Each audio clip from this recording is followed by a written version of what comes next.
All right. Hey, looks like we are live and functional over on YouTube. I'm just waiting for chat to come on in.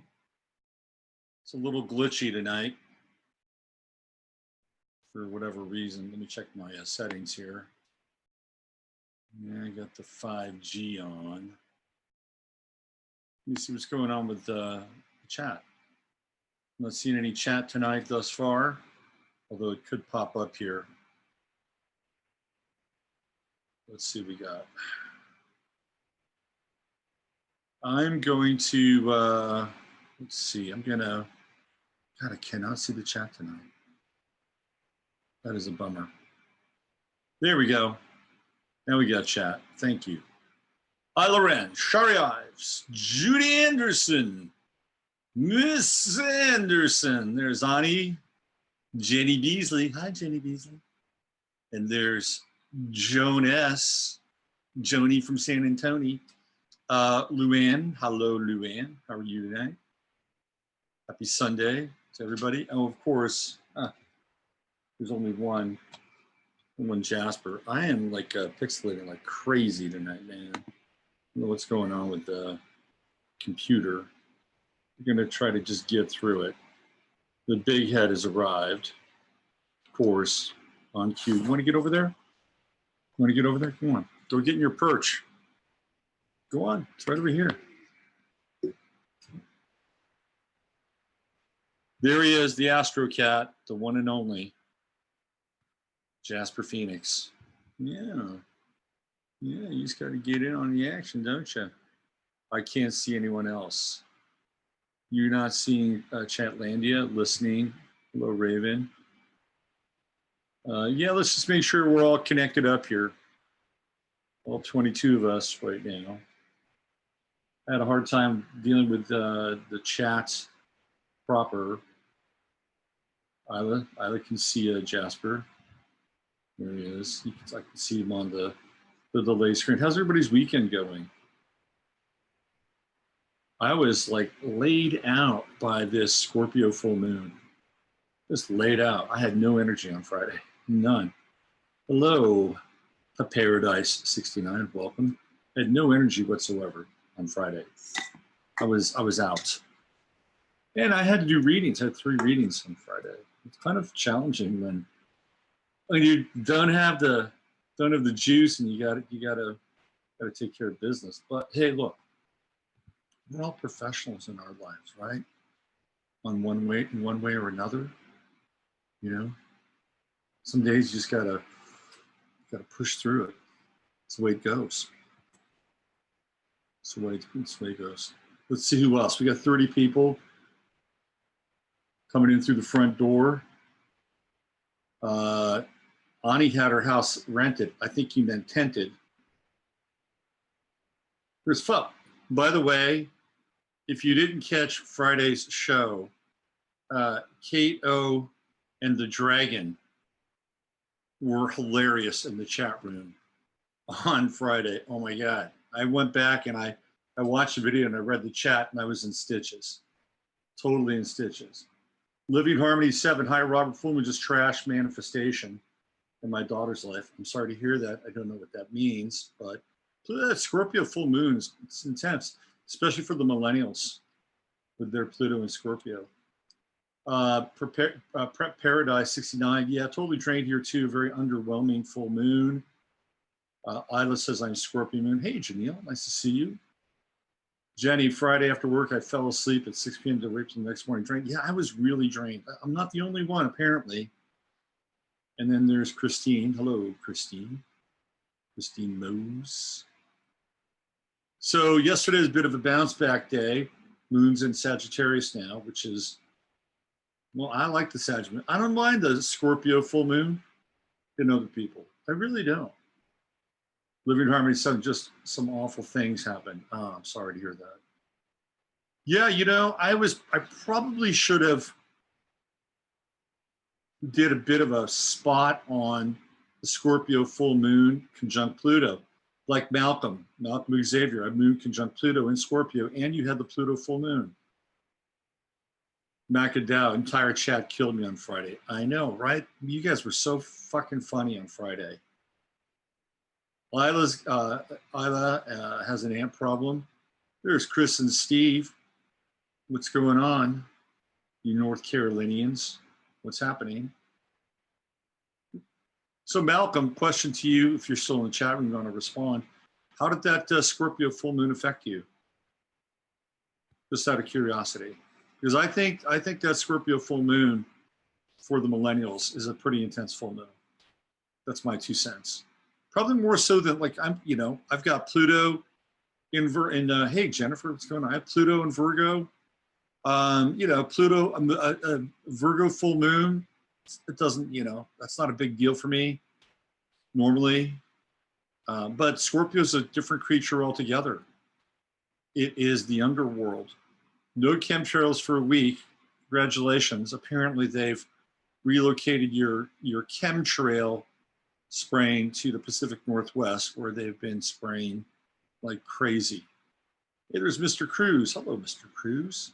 What's going on? It gets rid of termites. Anteaters. Anteaters. I highly suggest, no, that's ants. Termites are hard because they get into your wood. Man, that is rough. That is totally rough. So apparently there's a type of termite extermination that they'll freeze the termites. They actually will throw in, they'll pump like super, super cold nitrogen into your house, and they will kill the termites. You may want to check that out. Termites are rough. You got to take care of those termites, man, because they will eat you to death, and they'll eat everything associated with your house, and you'll get all kinds of problems. Malcolm says, it was uneventful for me. My moon is at 7 degrees. Maybe that's why. Maybe, just out of curiosity, maybe it's because, it's kind of like when people who are born on Mercury retrograde generally don't have heavy-duty Mercury retrogrades because they're born under Mercury retrograde. Maybe because you've lived with the Scorpio moon and it being on your natal Pluto, that the Scorpio moon for you is sort of another day in some ways. Could be. Isla says, my cat is on my lap now. Jane, oh, you've got a cat flirting with you, Jasper, named Janie. How about that? Please feel free to send postcards of your female cats to Jasper. He's open for business. Not really. Jasper, you're not open for business, are you? No. Jasper, you're fixed. Besides, you have a girlfriend. Pet Paradise, special sports request. Will we have a replay of the 1970 Blues Bruins Stanley Cup final? The Blues have been cursed since Jacques Plante's mask was destroyed and goalie ended up in hospital. No, we're not Mercury retrograde. I was just using that as an example. Let's see. I don't know. I hope not. I'm a Sharks fan, but it could be. I'd have to go back and look at that. Maybe if Jasper was in prison, he'd get more female cats paying attention to him. You know how that works, right? How there's certain women that like men in prison. Maybe if Jasper was like at the animal shelter. Mr. Cruz, we need Jasper. Cat pinup, there's a niche market. I think the world is so weird that there's probably somebody who has a cat pinup fetish somewhere. More than likely. Many planets are retrograde, though. That is true. We got Saturn retrograde. We got Pluto retrograde. We have Jupiter retrograde. Mars is not retrograde. Mars. Janie is 12, maybe 13. He like older ladies. She's a Taurus or Gemini. Yeah, Jasper. Jasper's kind of all purpose. He's kind of all purpose when it comes to love, right? Yeah. We rescued a girl and she left a litter before we got her. She needs to have more children so she can stop hunting at night from naught. Isn't it amazing how you rescue a girl cat and They're usually ready to drop off another generation. That happens quite often. Okay, we got 53 people watching. So why don't I jump into some astrology? I'm gonna tell you tonight. I got a chart. I got a chart that's gonna blow your mind. I hope it does. I hope it does. I think it's really interesting, and I think I stumbled onto something. And before that, though, we've got a lot to cover. I've got a bunch of charts we can talk about tonight. May 19th is a really interesting day. Like, there's certainly a theme. Remember how on May 6th, we looked at all those people that were born on May 6th, and it was just like off the charts, a real rogues gallery on May 6th. Where do you see tonight's theme? Let's just say tonight's theme is revolutionary. Okay, revolutionary. Interesting charts. I got a little humor as well, some synergy, some really important synergy with the chart I'm going to talk about, and of course we're going to do the chart of the moment for the week ahead. We've got some transits take place. Mars is now in Cancer, Venus is now in Taurus, and they're sort of commingling in the early stages, right? We've got a nice Venus-Mars conjunction, or I'm sorry, sextile going on right now. We can talk about that. Before I jump into all of that, I want to throw down with, and I don't want to do this in any way, shape, or form that's political. I'm probably going to get into the political aspects of this more tomorrow on 15 Minutes of Flame. But I am going to talk about it from the astrological perspective, which is really in alignment with the nodes right now. And that has to do with abortion and what's taking place in places like Alabama and Georgia, Missouri. I think Mississippi's next on deck. It's a really loaded topic, really, really loaded topic.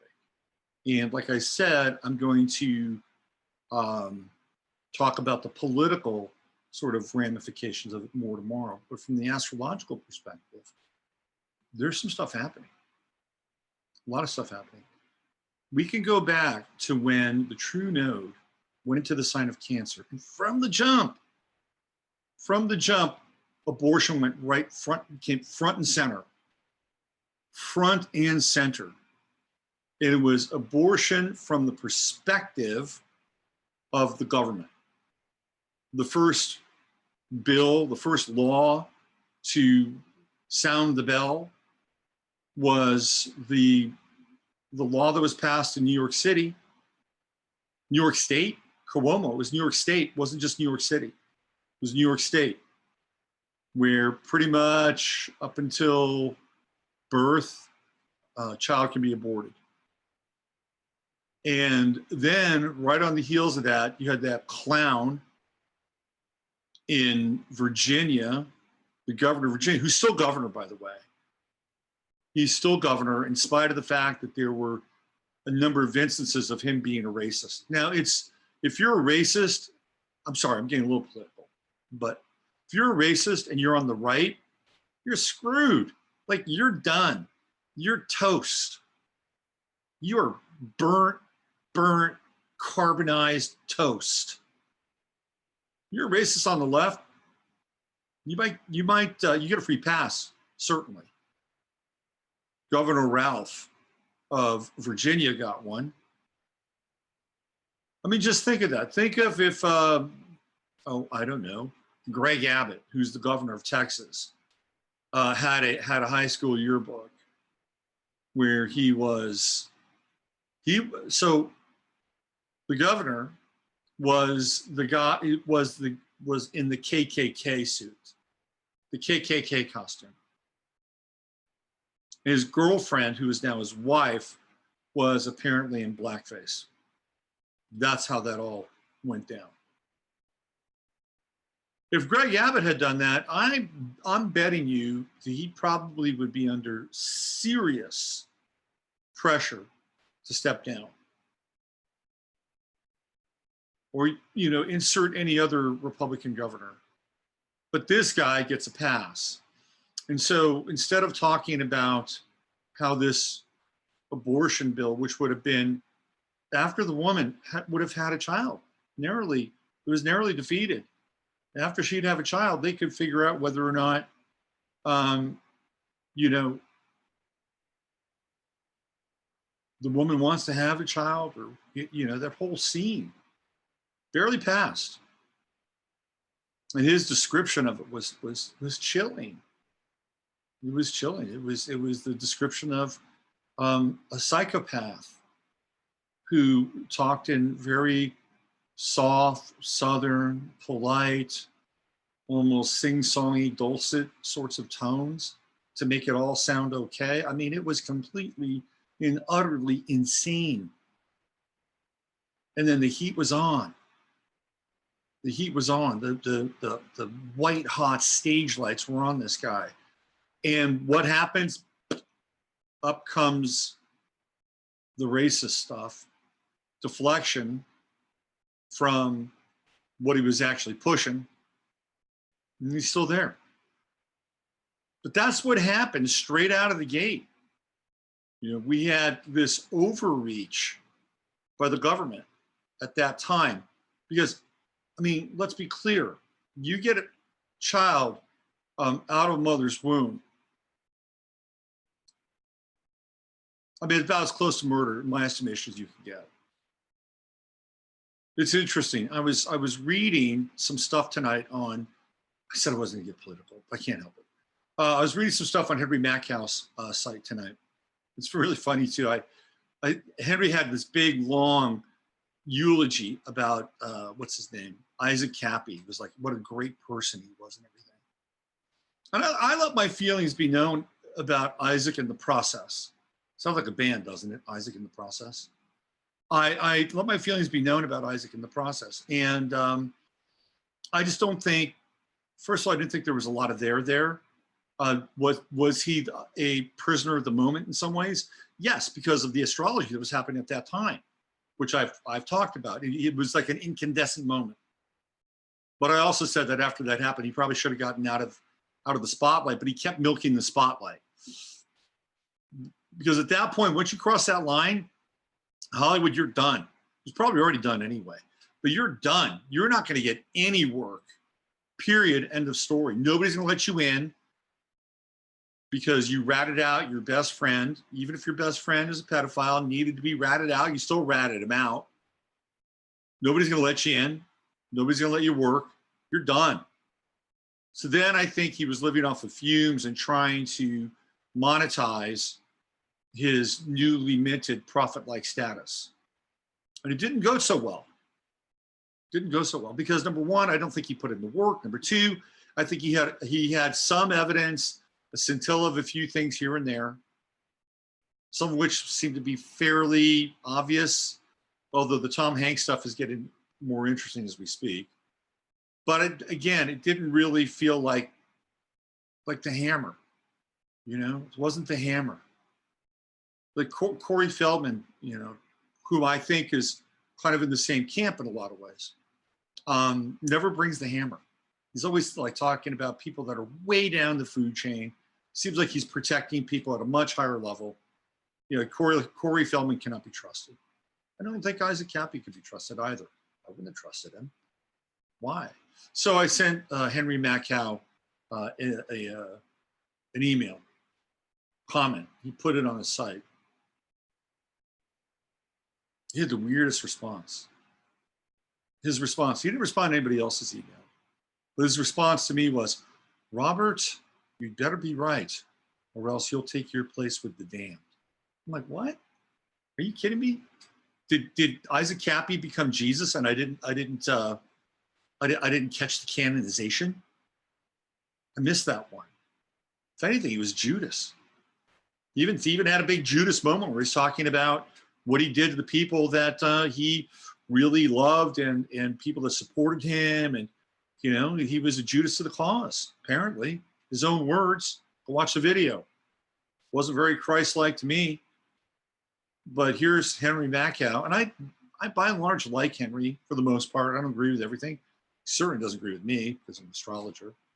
But he said, I better be right or else I would join the damned. It's a heavy comment. As long as it's the damned that's on tour right now with Captain Sensible, I'm fine with it. Totally fine with it. It's just weird sometimes having an opinion and an insight that doesn't always mesh with the Vox Unpopuli.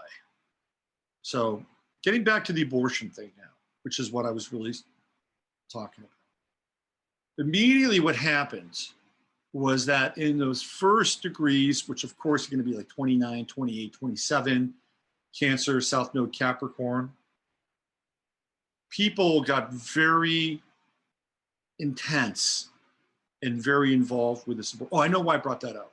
I know why I brought the Isaac Kappa thing up. I don't want to go off too far because this is important. And Henry just put this this story up on his website.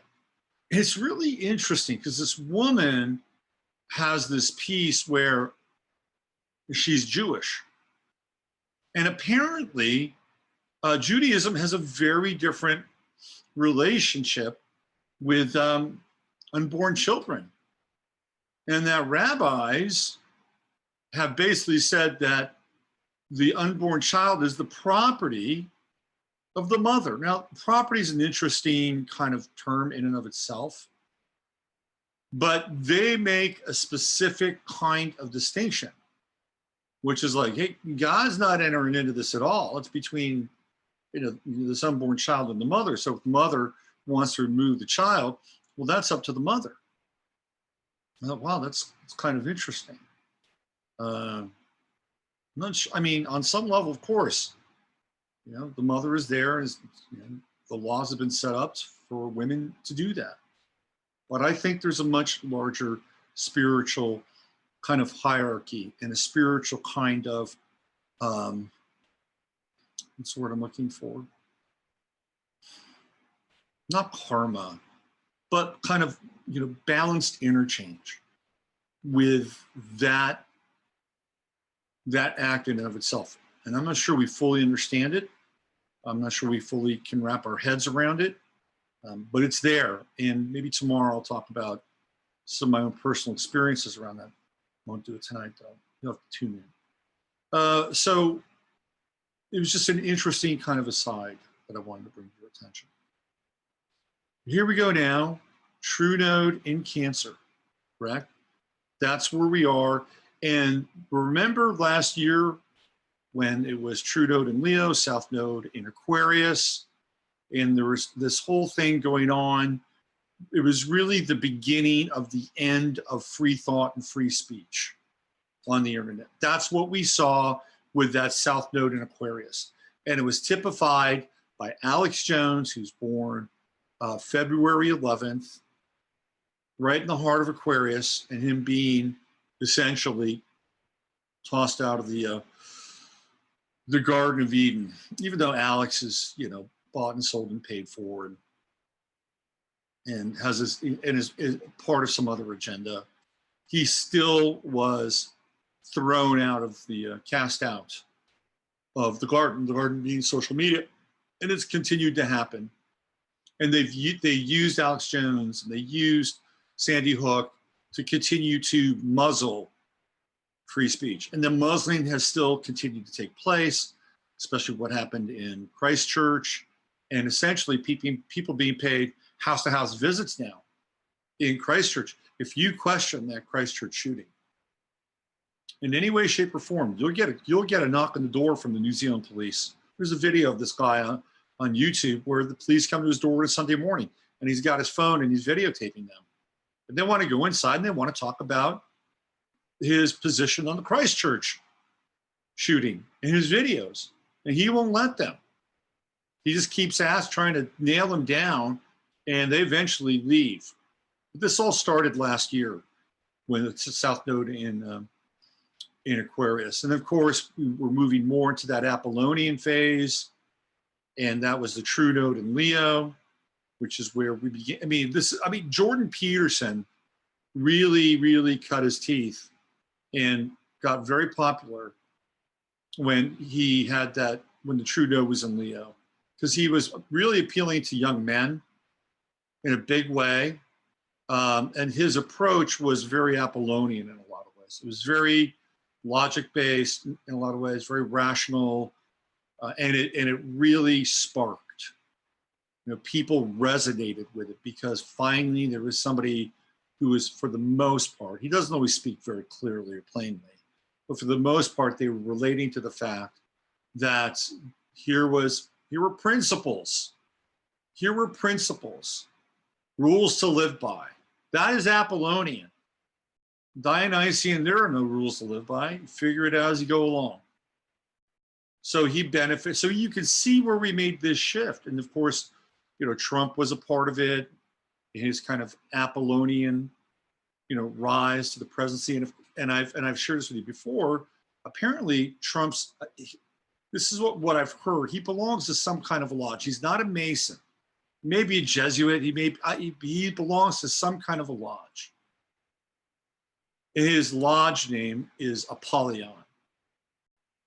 So we've gone through this Apollonian phase, and it's sticking with us, just like that South Node in Aquarius, and sort of the opposite side, which was the end of the Dionysian phase. That's sticking with us as well. But now we have a new layer that's come in on top of that, and that's the true node in Cancer and the South Node in Capricorn. And so over the last few weeks, or actually the last few days, to be honest with you, we've had these laws come through Alabama and Georgia and Missouri. I think Mississippi's next. And at some point, these laws are going to go to the Supreme Court. One of them is going to get there. One of them is going to essentially kind of run up against Roe v. Wade. It's going to be very interesting because of the absence of one Ruth Bader Ginsburg. I don't know how they can get any kind of serious voting done with the Supreme Court because she's not there. Well, Ruth Bader Ginsburg, she's left the building, man. She's gone. And so now we're sitting around with this phantom on the bench. Every now and then it's like, oh, she was here. No, she's not there. You never see any pictures. It's a bunch of bullshit. She's not around. She's either in a coma or she's dead. And if she's in a coma or dead, it's very hard to roll out the clones, apparently, if you're dead. In fact, I don't think it works. That's what I've heard. So now we have this intense kind of dialogue and debate around maternity, children, motherhood. There was a movie, what was it, Unplanned? Big hit for the, I didn't really cover it very much. It was a big hit. And of course, it's taking place with the true node in Cancer because it has to do with motherhood and birth and children. And we're in this thing now. And some people could look at the South Node, with Saturn there and Pluto there, and say this is a massive overreach of the government. That this government is a bridge too far at this point. Just wait until we get into July, when some of these planets, the inner planets, Sun, Mercury, Venus, begin to align. We've already got Mars in Cancer right now. That's going to be very intense, with Mars in Cancer getting ready to move into orb with that true node. Wow. I mean, on the front lines, I would not be surprised if things get hot around, Planned Parenthoods, or things are going to get hot. I'm telling you, they're going to get hot with Mars there. There's no doubt about it. No doubt about it. And how is it all going to play out? Well, Trump had a very interesting tweet, and he said that he was pro-life. I found that to be very interesting in light of the fact that I believe his daughter is probably pretty pro-choice. But he's surrounded by evangelicals. Like that woman, Paula White, is like around him all the time. So he's surrounded by evangelicals, and the evangelicals, his version, or the version that have enshrouded him, I'm sure have imparted their position with birth. Now remember, these are essentially Zionist Christians. That's what they are. They're Zionist Christians. So they're deeply engaged in this relationship with the Schofield Bible, and Revelation and Rapture and all that stuff, which really didn't exist in that way until Cyrus Schofield was basically commissioned to change the Bible and to align it with this sort of Christian Zionist model. It's happened. And these are the people that have constellated around Trump, and I think have influenced his opinion. And ultimately, he's speaking to his base as well. And his base want to hear those words. He was pretty. Now he may go back because we've seen him do that. I mean, that's happened before. It wouldn't be the first time. But I think things are going to get hot, and I think people are going to have to wrap their heads around this piece around maternity and children. And it's not just women, it's men as well. Men are not left out of the mix, although they would have you think that it's all men that are making these laws. Well, that's not really true. I believe the governor of Alabama is a woman, if I'm not mistaken. Again, I'm trying not to keep this on a political spectrum, but we can't have that dialogue without it being part of it. Because when we get into Capricorn, we're into politics. We're in that south node with Capricorn, things do get political. And that's what's happening. That is what's. So here's my piece, and I'll probably get into more of this tomorrow, is that I feel like this whole right to choose, this right to choose versus the right to life, especially as the right to choose in sex education has been brought forth into the public schools and getting worse and worse by the day, by the way. And that's not my opinion, that's a fact. When they start teaching and promoting S&M and bondage play, anal penetration to 8th graders in California, it's getting worse. I'm just stating the facts. Stating the facts. That's the way it is. Pretty soon, 50 Shades of Grey will be required reading in the 8th grade. Wouldn't doubt it. So what we've witnessed, though, for a very long time through sex education, which frankly, I'm not really into. I'm not really into sex education. You want to teach biology, you want to teach human biology, that's a different story. If you want to include, human anatomy and biology in a science class, sure, why not? It's part of the deal, right? Figure out how things work. I don't have a problem with that. But the promotion of social theory in relationship with so-called science, I think is dangerous. And here's why I think it's dangerous. Because there is no education taking place at that level that has anything to do with the philosophical or moral dilemma of sexuality. None. They don't talk about the ramifications. They don't talk about, the deep life choices. None of this. So, I would be more okay if they sort of made it a bit equal, a bit even, so that kids weren't just being fed this kind of, biological dictum. You do this, you do this, you do this, and this is what happens.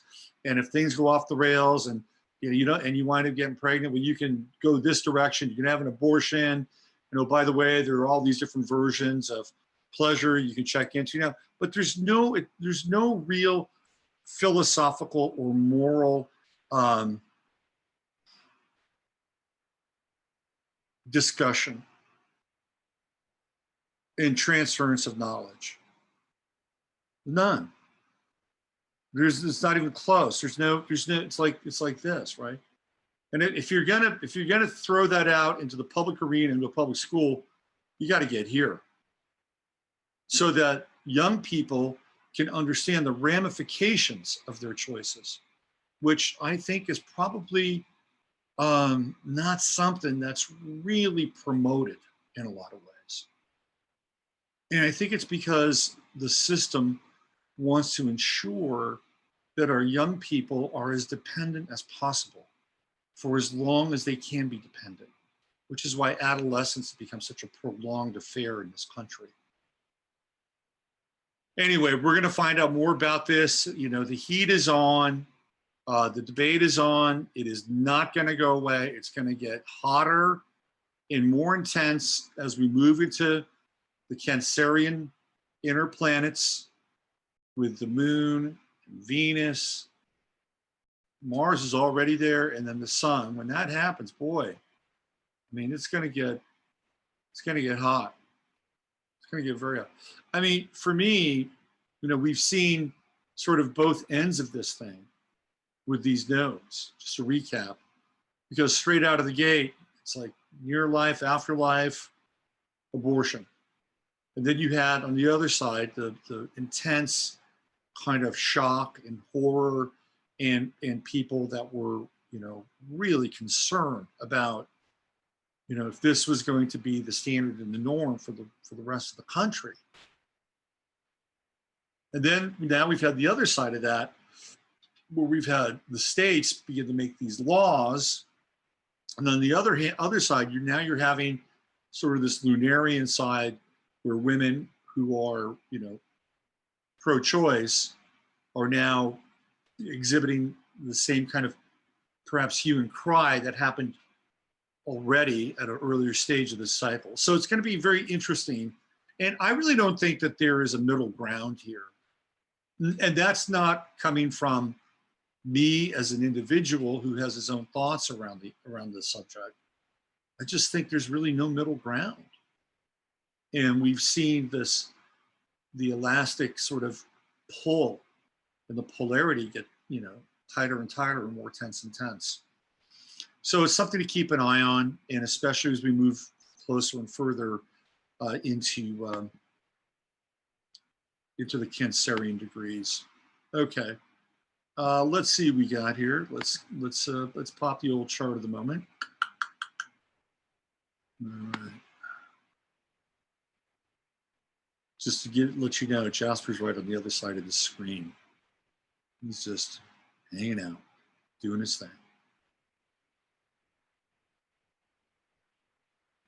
Come on, internet.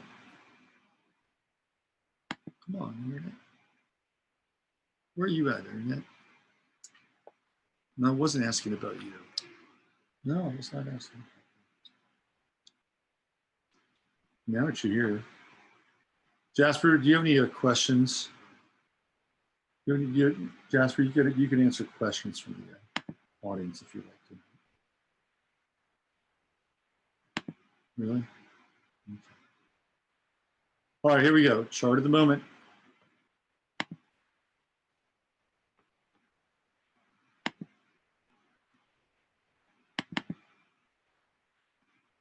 There she is. That's where we are. As we speaketh, that ascendant's at 23 Scorpio. We've got a moon sighting in Sagittarius, getting closer to Jupiter. You're going to wake up tomorrow morning, and that moon's going to be even closer. So you have a Moon-Jupiter conjunction tomorrow. And I think people are going to let people know how they feel. Right? People are going to let people know how they feel. And look, this is, you know, we're getting into this kind of lunar energy about mothers and truth and Jupiter and Sag and religion. I'm telling you, man, Tomorrow around the workplace, it could get hot. Could get hot. I'll bet that there's we'll read at least one story of some workplace like debate or fight or something gone wrong in some workplace, and the topic will be abortion. I think one. What's the over under on this? 1 or 2? I'm gonna go 3. 3.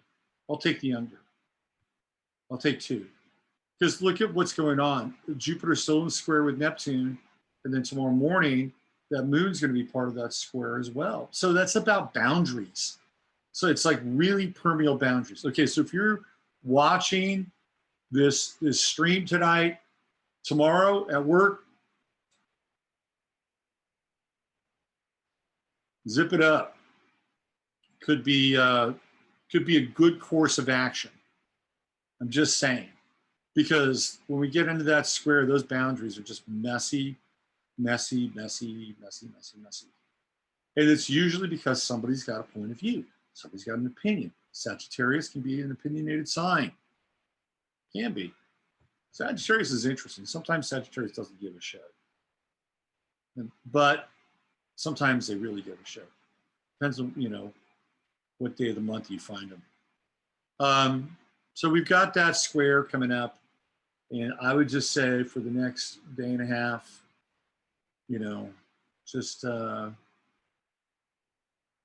make sure you don't say anything you don't want to say. Because the boundaries are messy. Super messy.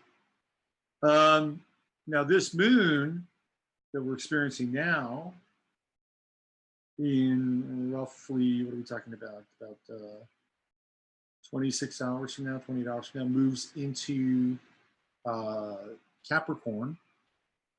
And that'll be interesting because now we're going to have that moon, Saturn, Pluto conjunction. And when I see that from a governmental standpoint, I think that's pretty intense.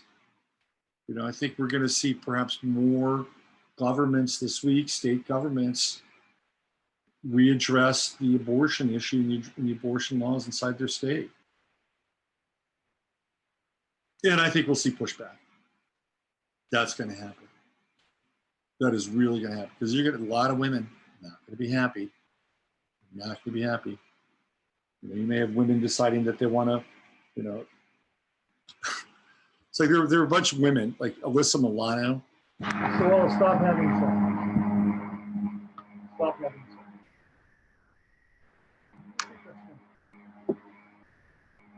sex. So let's break this down for a minute. So let's say, for instance, you're a conservative woman. Do you really think that a conservative woman, and it does happen, some people make mistakes, some people stay in relationships too long, some people have vested interests in relationships like children or property or things that keep them in the relationship, same with men. If you think if you're a conservative woman, you're going to be with a liberal man, and generally it's not the case. Birds of a feather flock together, right? That's what happens. So you think that a conservative woman is going to stop having sex with her husband or her boyfriend or whomever because Alyssa Milano urged them on to not have? Of course not. What about a liberal woman? Is she going to stop having sex because Alyssa Milano said so? What good is that? I'm going to stop having sex. Well, why? Because of these crazy abortion laws. Okay, well, what do you want me to do about it? Well, I want you to come down to Planned Parenthood with me and protest. And maybe you'll get some a little bit later. I mean, you really think that's going to happen? You really think that's going to happen? I don't think so. I don't. But I'll tell you what I could see happening. I could see women walking out of their jobs. I could totally see that, especially with this Moon, Saturn, Pluto conjunction. You don't think it'll happen? You could even see it this week. Women leading walkouts. Oh, well, let's see how you deal with this. This is a star choice, right? So we've opened up a can of worms here, and watch the week ahead, especially when the moon's right about here, 2 days from now. We're talking about Wednesday, Thursday, Wednesday, Thursday. Keep your eye on this moon. By and large, it's a pretty clean chart. We've got a Saturn-Pluto conjunction, and they're in the final degrees of trining, the final degrees of Sun and Mercury and Taurus, getting ready to move into that trickster Gemini coming up. It's a good trine, really good trine. There's Mars at 2 degrees Cancer. You know, I've talked about Mars and Cancer before and how it's a Mars that's good for defending. It's a defensive Mars. It's not an offensive Mars. So if you want if you want to defend the right to children, right? Motherhood, it's right there. And we've got a sextile with Uranus and a sextile with Venus, as Venus has just moved into Taurus. We talked about that sextile a bit earlier. It's a nice sextile. But, you know, we're dealing with fixed sign here, cardinal sign here. It's catalytic. It's catalytic. And I could see over the course of the next couple of days as Mars moves into a closer orb with Uranus, kind of more of a radical energy, sort of assembling around that. And that gets back to this moon Saturn-Pluto conjunction. And we're right there at the edge of Gemini, 29th degree of Gemini. That's kind of wacky, right? That's a wacky. I'm sorry, Taurus, not Gemini. 29th degree of Gemini is even wackier. 29th degree of Taurus. That's when things aren't that stable. Want to be stable? Not that stable. Certainly not that stable. But I do like this trine here because it's adding to some of the stability. This is a very clean, very interesting, uncluttered chart. It'd be a very interesting chart to be born under, by the way. In some ways, it'd be very uncomplicated. You'd have to deal with some other issues. But other than that, be very focused. It's a very focused chart. Yeah, there's that true node at 18 degrees, and it just went into the second decan. Which puts it in the Scorpio decan. So everything is going to get way more intense. Let me just hold on a second. Let me just think about this. Yes, Scorpio decan. Yeah. But the decans go backwards. So it starts, it starts off at 29, so it's in that Piscean decan. And then it moves backwards. So it's in the Scorpio. So that's why we're into this kind of fixed energy and the intensity around it, right? Life and death. So it's in the Scorpio decan. And it's going to remain that way until it gets to, now, this true node stations on 17 degrees for a really long time, which I've talked about before. Let me stop the share for a second. Go back to full screen. Let me get into this.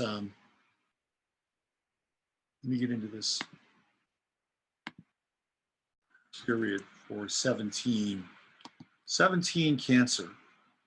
And it is, the true node is on 17 Cancer, I think for about 2.5 months, maybe 3 months. Let's get specific around this thing. Come on, internet, you can do it. Let's go. Here we go.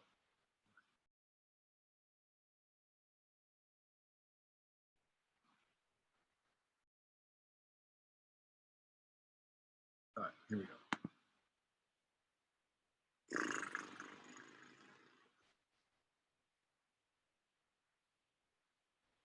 Sometimes I just feel like I'm on an Earthlink account. God, painful. All right. Okay, so let's see. We're May.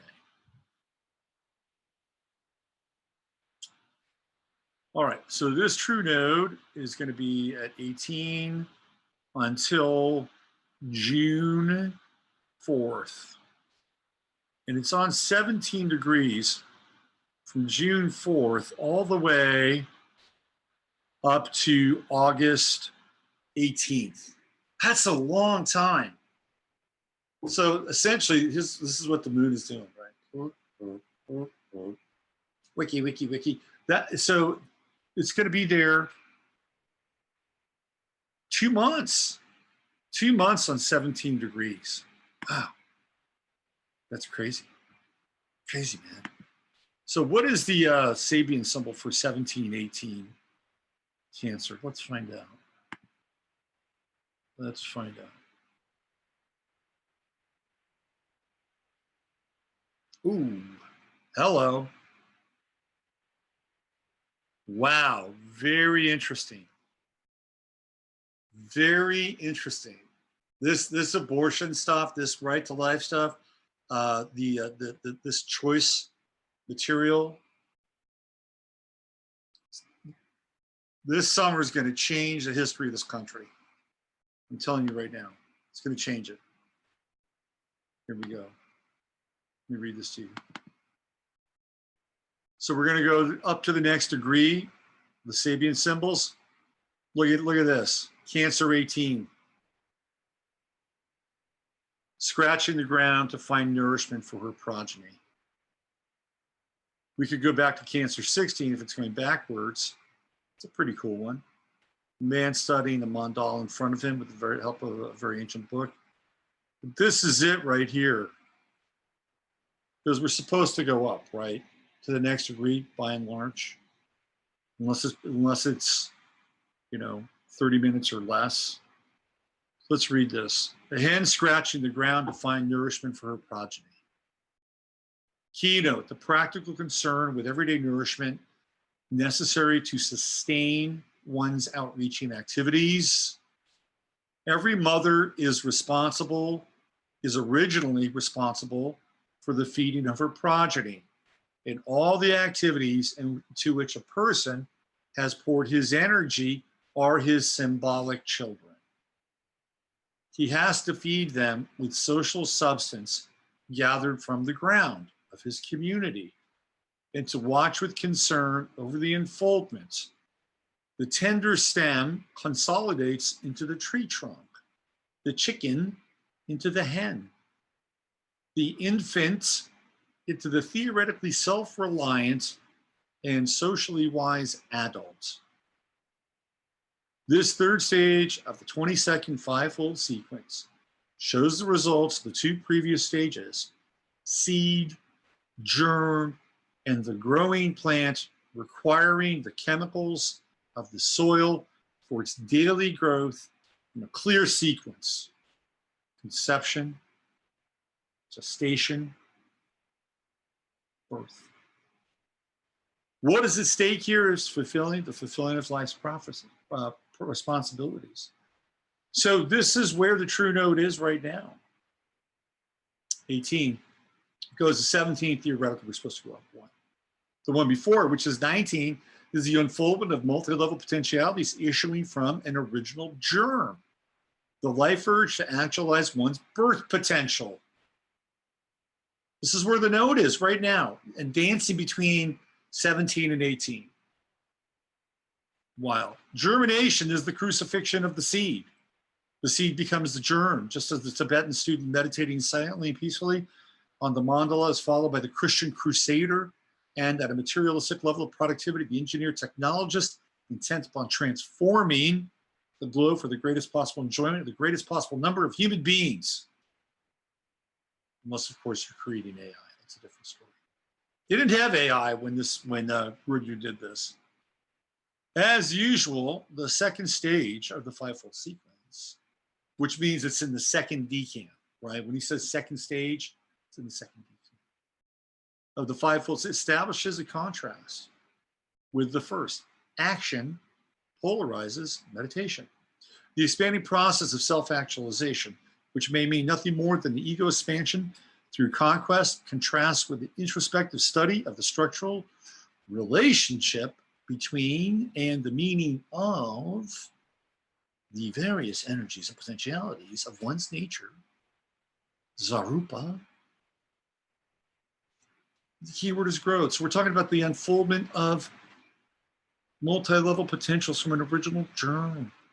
And then we have the hen scratching the ground to find nourishment for a progeny. So these two symbols that are associated with where the true node is right now, and they're all about life. They're all about life, and they're all about nurturing and the explosion of life from that one small seed, that one small packet and unit of creation. That's where we are right now. You see, that's the dialogue we're not having. We're not having that dialogue. You know, we have the religious dogma to some extent. And I understand why those people feel the way they do. But on the other hand, you have people saying, get out of my life. You know, I'm not of your faith. I believe in something different. And don't try to tell me what to do. And I understand that as well. But what we're missing here, apart from the dogma and apart from the strident desire to be a participant in one's own life through the activation of one's own will, through the process of the body. Again, we're not talking about, it's the potential for that life, what it means.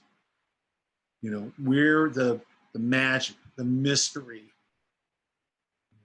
the sacredness of that experience, and in a way, how it transforms each of us.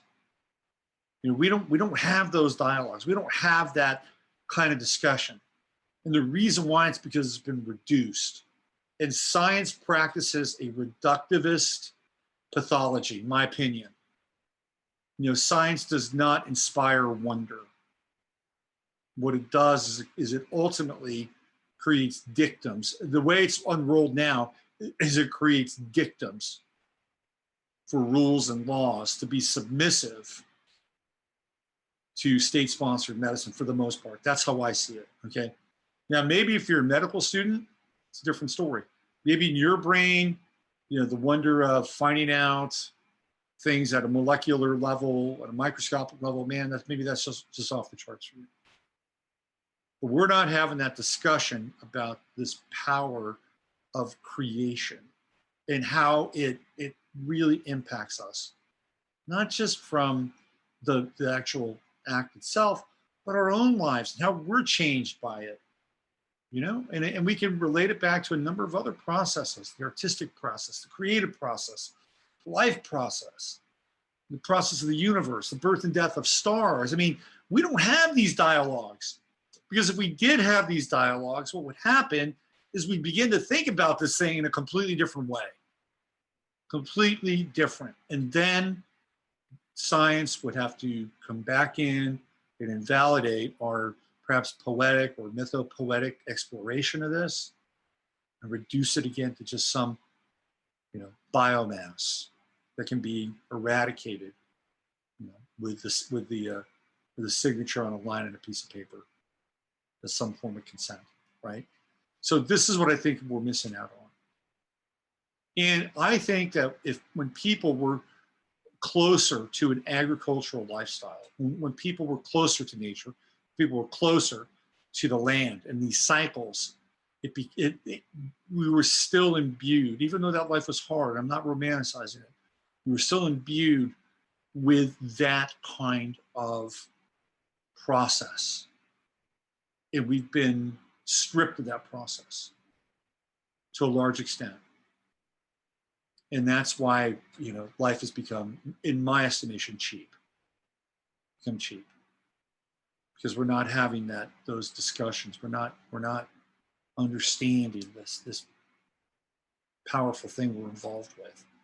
And that's not from a religious perspective, and that's not from a political perspective. I'm talking about from a spiritual, magical, you know, mythopoetic life, really connected. When you get into that place, and now you're seeing like the web of life, and you're a part of it, right?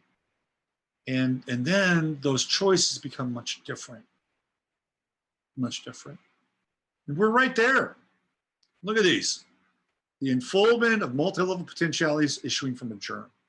And the hand scratching the ground to find nourishment for a progeny. All right. Let me get back into the chat room, Chatlandia, see what you guys have to say. I'm sure it's a charged topic. Can't be middle ground there. Has been divisive always. Safe word protested too much. I believe there are exceptions to justifying an abortion. Don't think it's an easy decision. I'm not a Christian. Morality plays a big part in stable society. I agree. I agree. Trey says, I love all your stuff. Sorry, Robert and I have different opinions on a particular topic, but that's okay. We're still friends. Medical abortion be the responsible solution and not glorified. Politicized, it sucks and everybody sucks it. I agree. Morality is a critical part of natural law. That's why they want to destroy. All right, we got some comments here that are, you know, let's show some of the comments. Let's see what we got. Sticky marks. Whoa, this Sag gives a huge shit. Let's see, okay. We need more women on the MoFo Supreme Court. I don't know about that. You got plenty of women. Let's see, who the hell takes Alyssa Milano seriously? Nobody does. What about choosing our own balance and tipping points? Charles, I tried my sperm. I tried my sperm, just will not listen. Mia, hey, has a good Scorpio full moon. Petulant spunk. I didn't hear anyone attacking the man. As long as our girls are valued for how they look and being easy, and boys have no rights of pastoral society. I agree with that, Christine. From the moment a woman understands she's pregnant, no matter the outcome, she's never the same again. There's a spiritual training for men and women. I agree with you, Kathleen. Do we need all women judges? Men can more easily be so freaking weird about final judgment, have more play dates.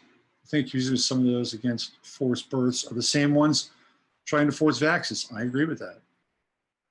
I agree with that. Let's see, love all your info and opinions, cruising with Mr. D. Yeah, I think I agree with you about the vaccination stuff. And Heather and I think, do believe with that. I don't know what Heather's point of view on abortion. She's probably pro-choice, and that's fine. You know, I've got a lot of people in my life that are pro-choice, right? It's just the way it is. You know, and I don't think less of that. This is Mr. Wilson. And I thought to myself, holy shit. This guy is Jordan Peterson. At the very least, he looks like him. But then I started to think about their own kind of personal sorts of linkages. Jordan Peterson, for all intents and purposes, could be considered a cult leader. There is a cult of Jordan Peterson. People love Jordan Peterson. You cannot tell them anything about Jordan. In fact, if you have videos that are contrary to Jordan Peterson, people will go out and they'll be like those drones in the Matrix and they'll attack you. And they'll attack your video. That's what a devoted following he has. One could say it's almost cult-like in some ways, right? This guy clearly very cult-like. The other thing that's interesting is that Jordan Peterson likes money. Like, we all like money, but man, he likes money. He's talked about how much money he's made, and he says money's hard to make, and he's very proud. God bless him. Taurus rising, he gets the money thing. Well, Brother 12 certainly liked money as well. So I thought, this is interesting, okay? And they both have the Canadian connection, albeit on different sides of Canada. One on the East Coast and one on the West Coast, right? So I thought, this is interesting stuff. Well, then I decided to look at their charts and put them together. And this is where it kind of blew my mind. All right, so here we go.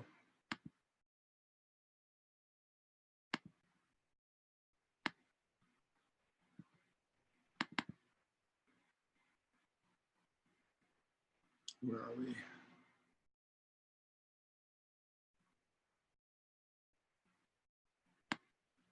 Okay.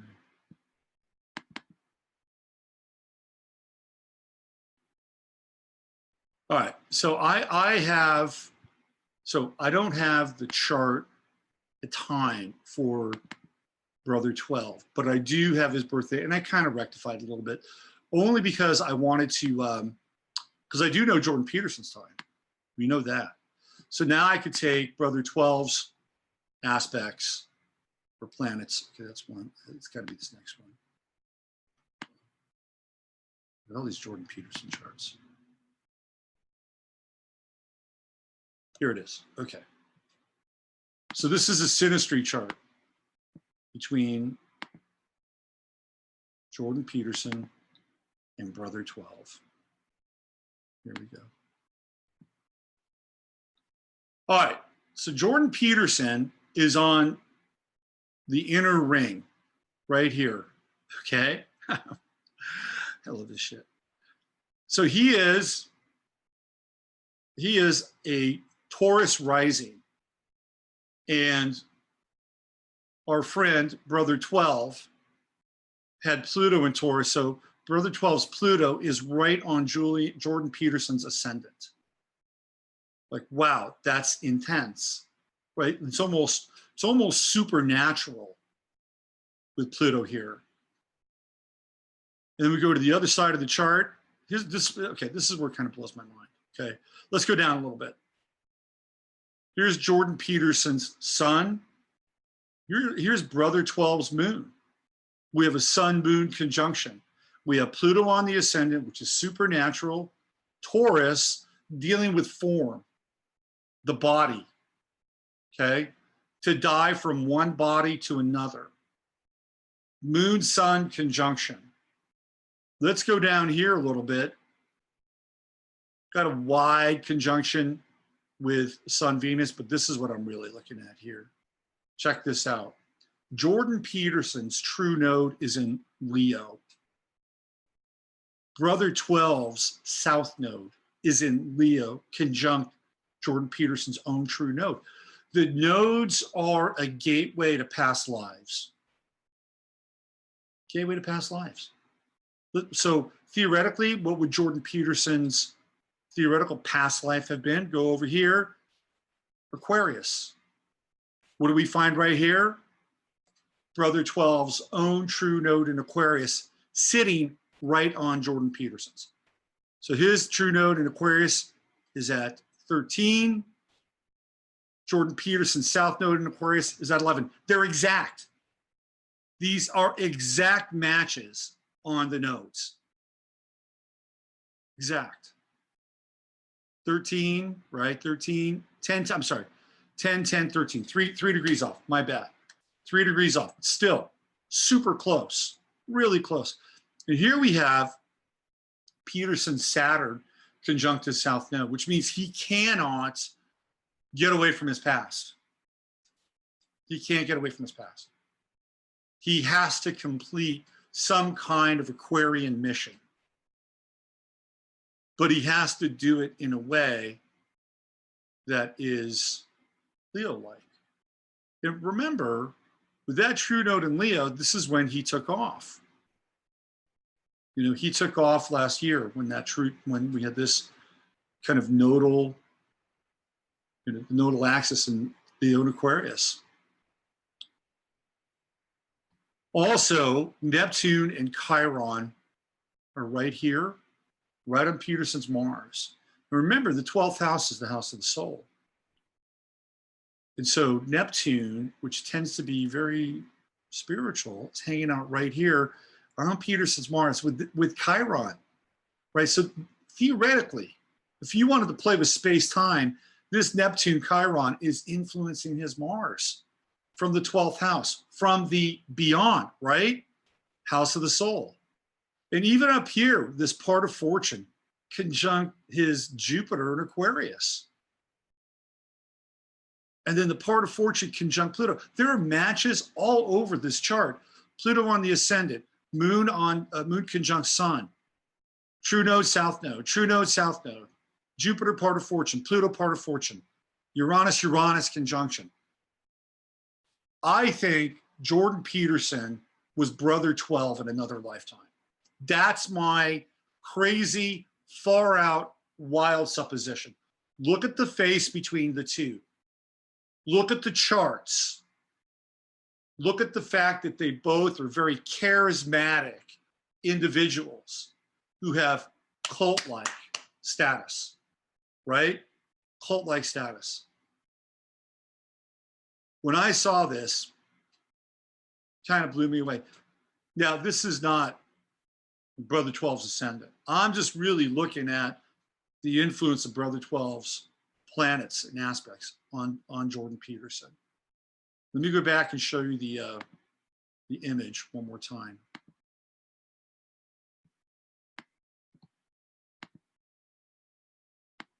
Just because I think it's pretty interesting.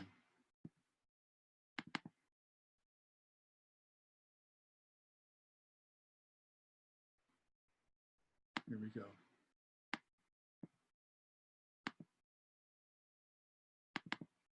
There they are again. Look at that. I swear to God. And then I looked at those nodes, man. Those nodes are telling a story. Those nodes are telling a past life story between these two men. That's my crazy, far out, wild Mr. Toad's journey kind of download on these two. Let me show you another picture of Brother 12.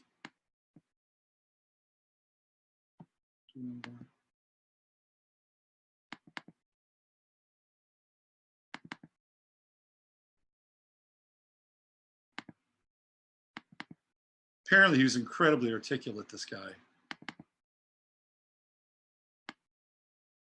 So there he is right here. That's Brother 12. Looking a little Peterson-like. All these people are very, very serious, sitting at the feet of the master, right? Interesting. And let me show you a picture of Madam Z. There's the only thing that I have here is an illustration of her. And apparently she was a badass. And if you were slacking in their fields and weren't working hard enough, she would cane you. She was harsh, this woman. She looks harsh, doesn't she? She's got intensity about her. This was his Bonnie to his Clyde, his spiritual other, his dark twin flame. And together they ran off with the majority of this gold. They got off on a tugboat. They went to Geneva, and it's said that he died. It was said he died in Geneva, but in true kind of, mystical lore and fashion, somebody actually saw him at a business meeting in San Francisco in the 1940s. So he faked his own death and resurrected into probably some other identity. And now perhaps he's Jordan Peterson. All right, let me see what you guys are talking about in the chat room. What your thoughts around this are. Let's see. I think you're not into the Jordan Peterson stuff.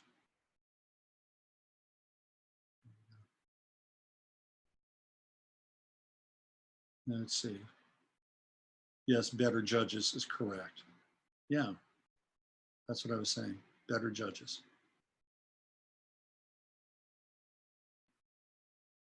That's it. So what do you guys think of this? Robert Anton Wilson cousin. He could be. Possibly. There is also the English occultist Wilson. Wilson is a big name, by the way. If you get into let's see, the Montauk stuff, Peter Moon's work, he talks about the name Wilson being very bound and intertwined with occult and kind of supernatural families. Another family is the Bird family, and that's B-I-R-D, Bird and Wilson. Yeah. I just thought it was mind-blowing.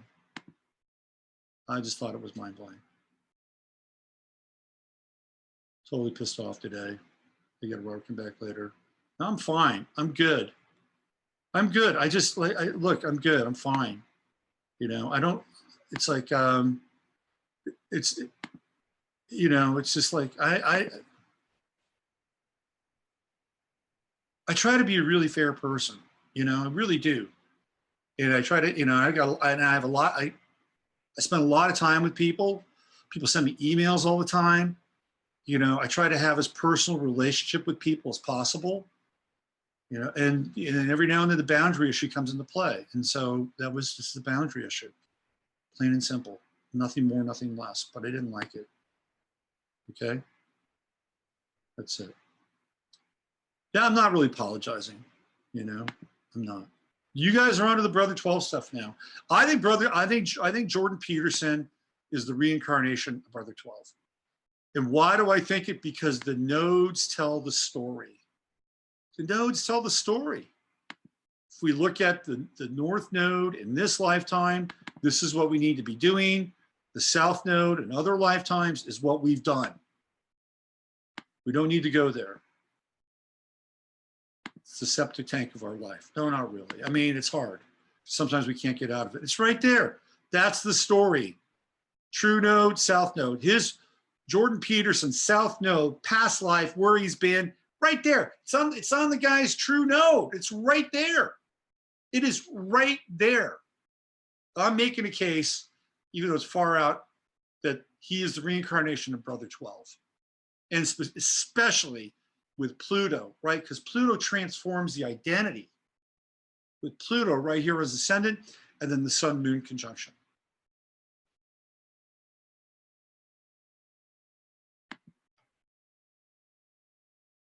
That's what I think. All right, what do we got? 8:44. Let's see. Let me run through a few more charts tonight. I got some doozies tonight.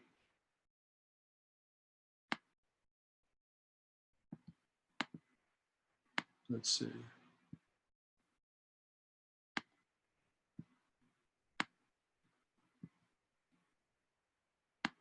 Okay, so this is a trip. I think it's a trip. Okay, so let's see. Oh, there's one more chart that I wanted. Hold on, let me see if I can find it. Gotta grab it. Give me 1 sec.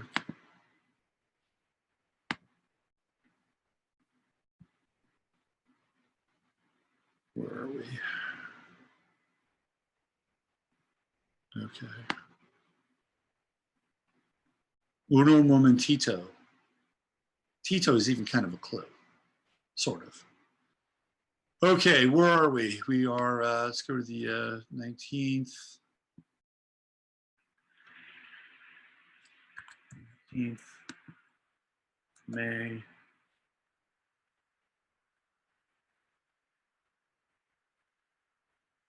All right, I got that chart. And then, hold on, where's the other one? All right, let's try. Okay. Okay, so these are people born on the 19th of May, today.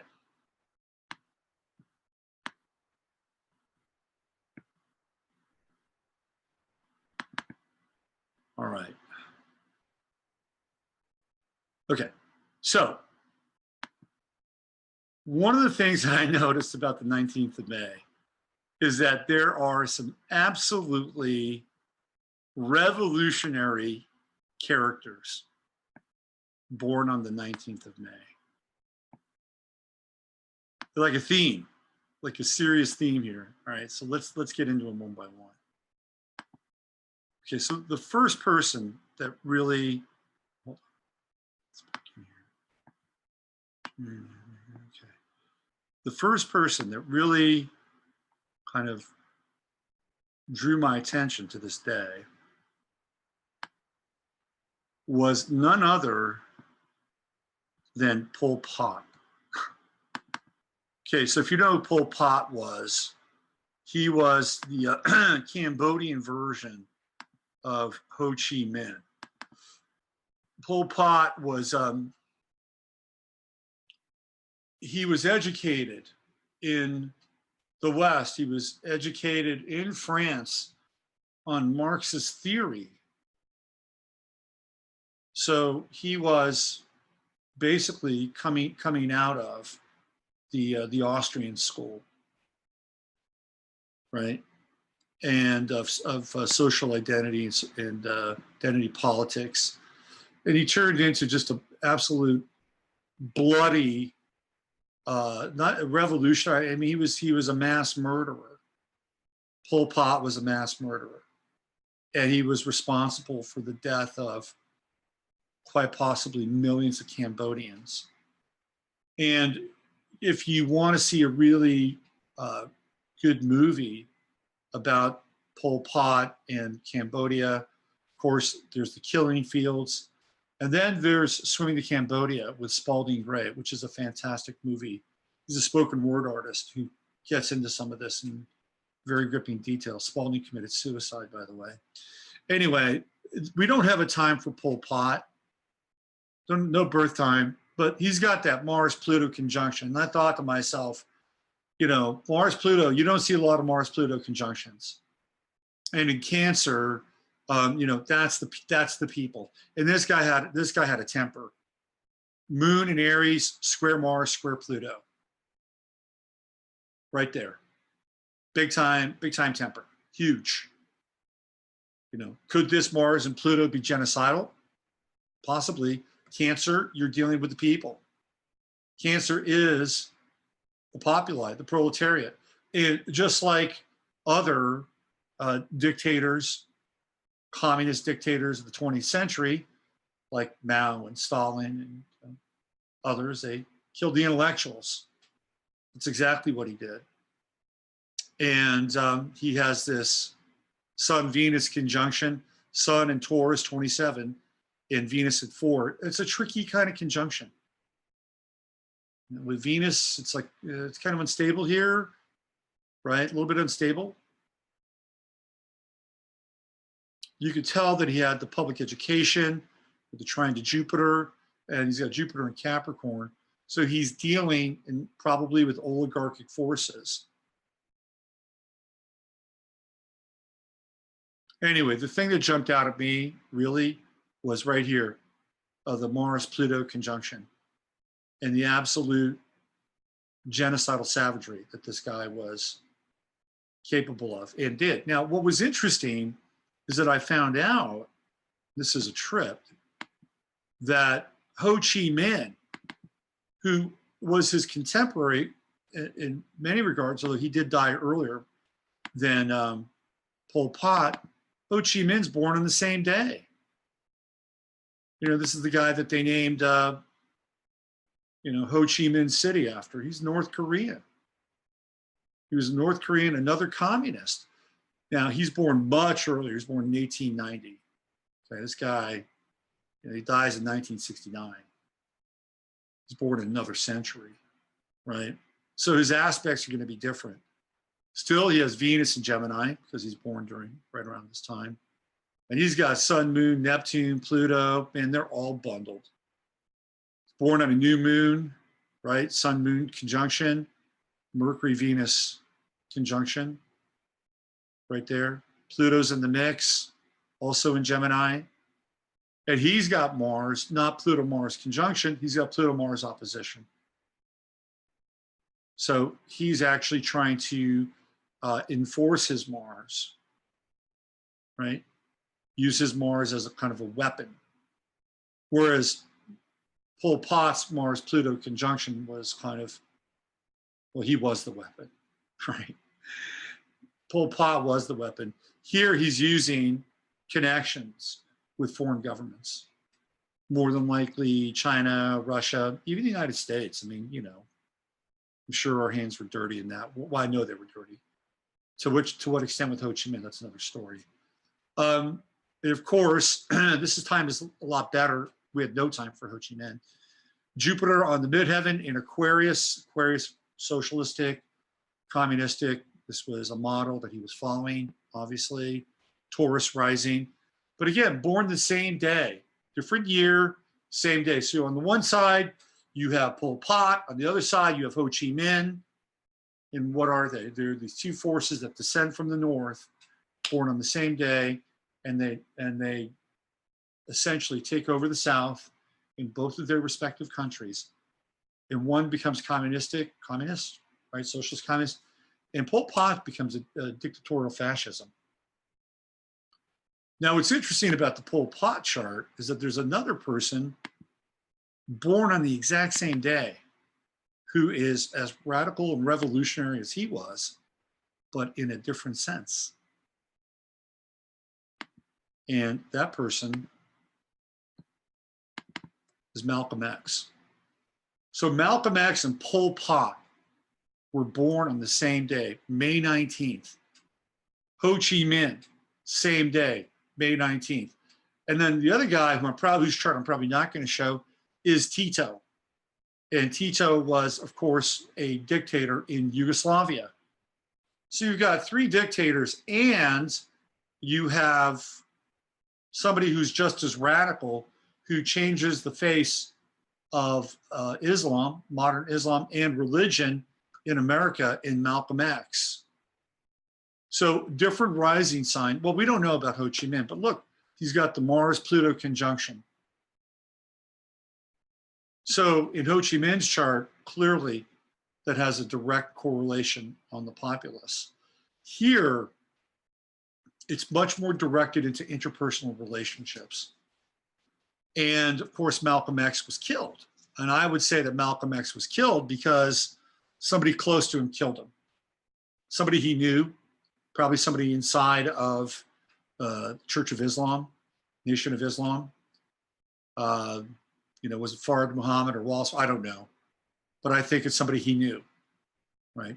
This would have been the aspect of kind of a violent death right here, right there. 7th house, somebody he knew.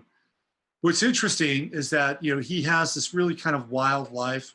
I don't know how much you know about Malcolm X. Real name was Malcolm Little. And he was a thug. He was a small-time pimp, drug dealer, numbers runner. One of his best friends was Red Fox. And they used to run around Harlem together, getting into trouble, right? So he was a wild man. He's a bit of a wild man. And he's got Neptune in the 8th house, which could be a bit druggy, right? He's got True Node in Leo. He wants to be the man. Then he goes through this transformation. And the transformation is Saturn in Scorpio. And that's when he becomes a Muslim and becomes really kind of this de facto symbol of like sobriety and lucidity. Malcolm X was an interesting character. If you ever see some of his interviews on TV, he's very interesting. He's certainly not perfect, not by any stretch, but he's interesting. And basically he said that he would trust a redneck over a liberal any day, because he said that you knew where you stood with the redneck. You never knew where you stood with the liberal. That's Saturn in 10th house kind of ideology, right? Scorpio, the transformation of the individual. 29th degree of Libra, anoretic. He was a pleasure seeker, and then he moves over here into the 10th house. And now we have his ascendant for Capricorn, so he unfolds along his ascendant, his Capricornian ascendant. Very interesting. He went to Mecca. Now, he doesn't have any real 9th house aspects, but he does have Sagittarius in the 12th house, which it tends to be, of course, religious. So this would be dealing with a religion from, obviously, another country, which would be Saudi Arabia. Anyway, I just thought that him being born on the exact same day as Pol Pot was a trip, total trip. And they were both revolutionary. Malcolm X was a revolutionary in body, mind, and spirit. Changed the course of history, changed the course of culture, for better or worse, whether you're into Islam or not. He's part of the American story. And speaking of the American story, let's end on a bit of a lighter note, shall we say? So it also happens to be Cher's birthday. And I always found Cher to be interesting. I like Cher, even though she sounds like a bit of an airhead at times. I've always liked Cher. She didn't always make the best choices in terms of partners. Here's her chart. So she's heavily invested in her 12th house. She's looking for, some kind of mirror, right? Let me share this.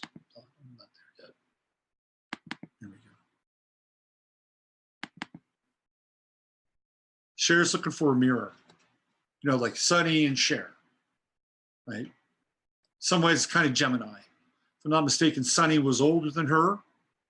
So here we have Capricorn in the seventh. By the last name, way, her real name is Cheryl Lynn, and her last name is Sarkisian. She's Armenian. I think she's related to the Kardashians, if I'm not mistaken. Pretty sure she's related to Steve Sarkisian, who's a coach in the NFL. But she's looking for partnering, right? She's looking to find that elusive other with Venus, conjunct or Trudeau, not always making the best choices. I think, wasn't she involved with Gene Simmons of Kiss, or wasn't she involved with him? Isn't that? I always get those two mixed up. I think he was involved with Diana Ross. Anyway, I know she was involved with Greg Altman and Rob Caniletti, the Bagel Boy. So she's got that Pisces midheaven.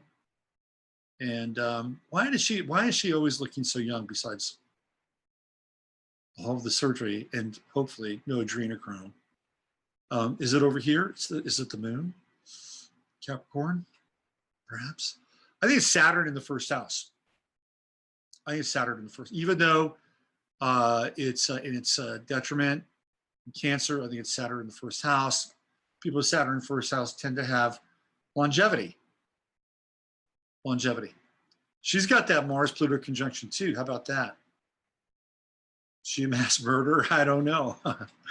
Who knows? Who knows with these people? But she's very opinionated. That is for certain. I think her Mars-Pluto is softened a little bit with the Neptune trine. She's certainly very opinionated. It was very funny too recently where she said that she came out against Trump and immigration, and then he said, "Well, you know, we're going to bring him to sanctuary cities," and of course she said, "Probably not a good idea." Anyway, the thing that I thought was interesting about this, like I'm like, okay, well, you know, where's Greg Allman in this chart? Before I do that, I got to show you this picture. It's hilarious.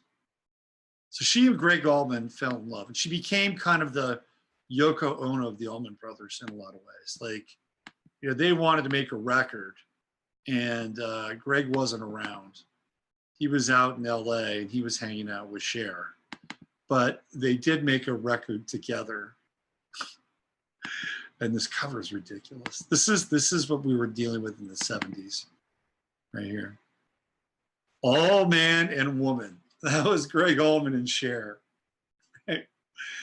Greg Allman, like, you know, this whiskey voiced Southern guy from Florida, recorded all their records down in Georgia, you know, toured with the Rode Hard and Weary Allman Brothers, and now he's got kind of this fucking disco thing going on.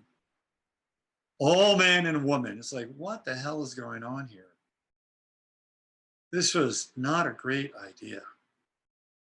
They had a kid together, Elijah Blue is their child. Right, so I thought, well, where is it? Where is the connection between Greg Allman and Cher in the chart? So I popped up Greg Allman's chart, which I have here. I didn't do any synastry runs, but I'll show you anyway.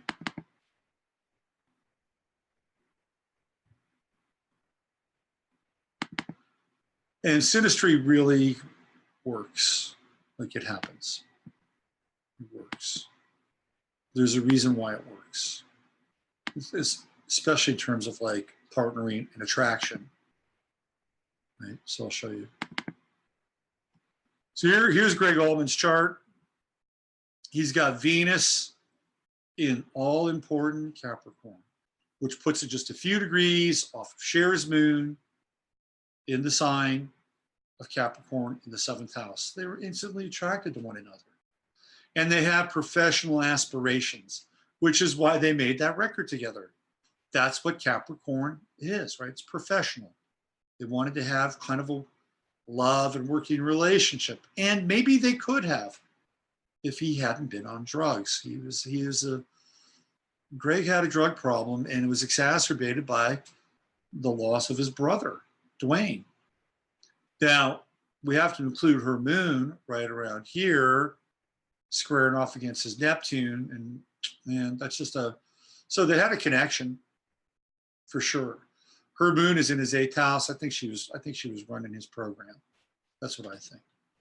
She was running his program a little bit, and he was desperately looking for partnership, just like Cher was in her own way. She needs to feel complete. Now, all of her like Gemini planets are all in his 1st house.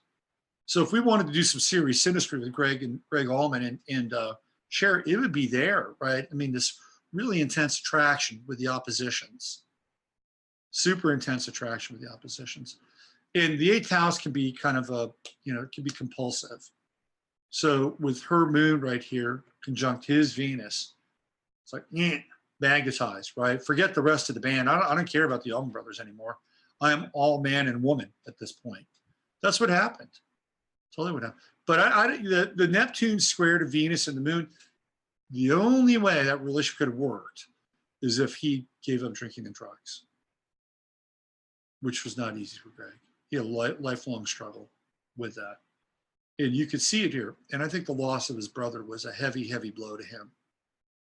Super heavy blow. And of course, Sagittarius, anything worth doing is worth overdoing.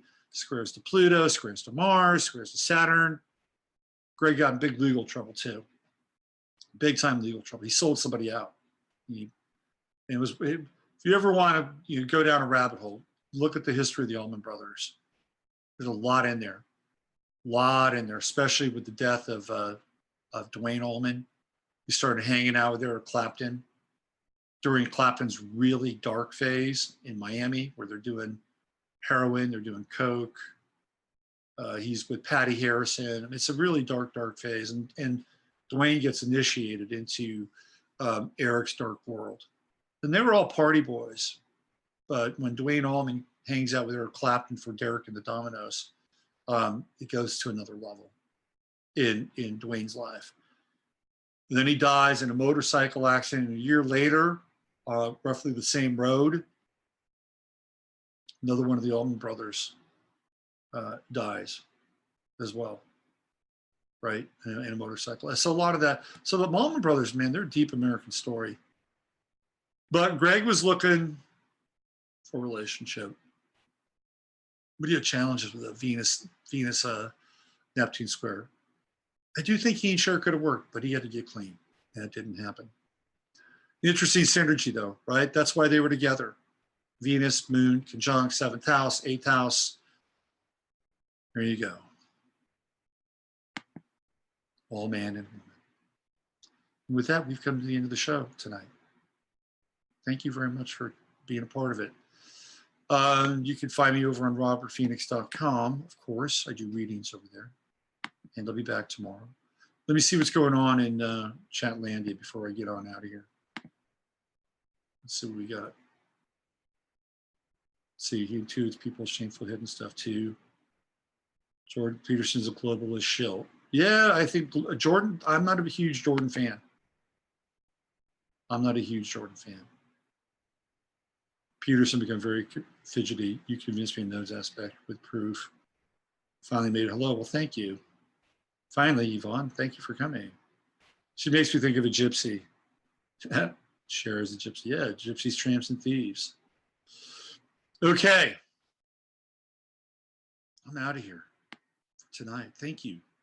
Thank you for attending. Thank you for being a part of tonight's Astro live stream. I know we covered a lot of ground. Some of which, probably was a little challenging. Maybe you agree with me, maybe you don't agree with me.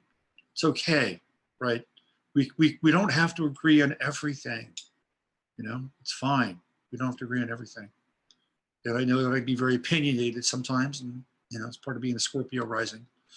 So thanks for being here. Jasper, thanks you. And I'll be back tomorrow with 15 Minutes of Flame. Also, I'm working on the September events. I'm trying to get dates lined up, places lined up. So as soon as I finalize dates and places, I will let you guys know, and it'll be a cool thing to be a part of. Okay. All right. Thank you all for attending, and from my heart to yours, the love in me, greets out and reaches the love in you. And that's where we are. Use your head to discern what's real, your heart to sit what's possible, and have yourself a great week. I'll be back tomorrow. Good night.